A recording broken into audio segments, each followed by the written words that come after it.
Hi hello అందరూ ఎలా ఉన్నారండి? ఈరోజు మా ఇంట్లో బీరకాయ పచ్చడి అండి. ఎలా తయారు చేస్తాను చూడండి.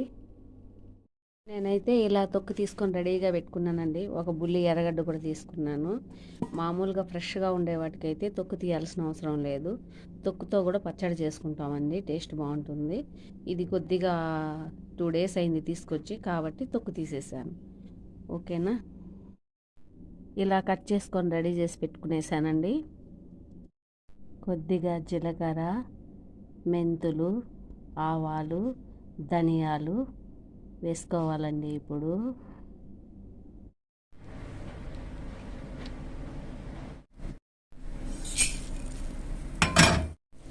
వేగిపోయాయి, పక్కకు తీసి పెట్టుకోవాలి. అదే పాన్లో కొద్దిగా ఆయిల్ వేసి తరిగి పెట్టుకున్న బీరకాయ వేసేసేయాలి.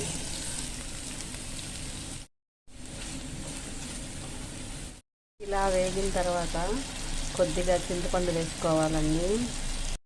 చింతపండు వేసామంటే మేము ఇంగు వేస్తామండి. చింతపండు దేంట్లో వేస్తాము, అందులో కంపల్సరీ ఇంగు వేస్తాము. కొద్దిగా పసుపు,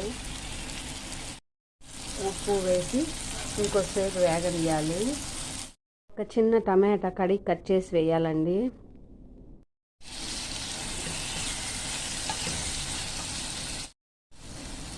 వేగిపోయింది. ఇప్పుడు స్టవ్ ఆఫ్ చేసి చల్లారబెట్టుకోవాలి.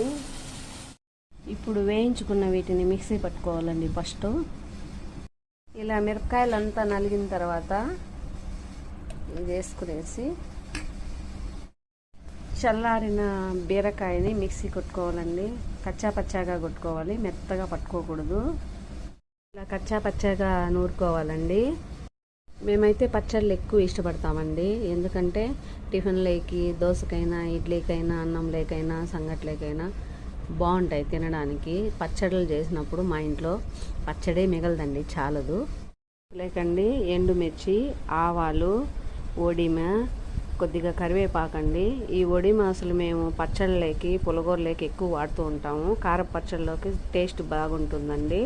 ఇది మేము తనీగా ప్రిపేర్ చేసుకుంటాము.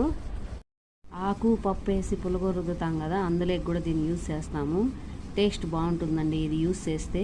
పెద్దవాళ్ళు ఎవరైనా ఉంటే వాళ్ళకి తెలుసండి ఇది.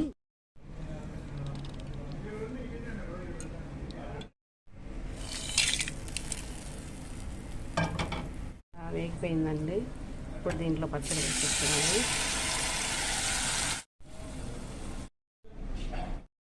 ఉడికితే చాలండి. ఆ ఒడిమ ఫ్లేవర్ అంతా ఇందులో దిగేస్తుంది.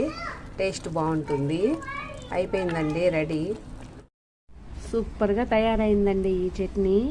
మీరు కూడా తయారు చేసి ఎలా ఉందో కామెంట్ చేయండి. ఓకే అండి, థ్యాంక్స్ అండి, బాయ్.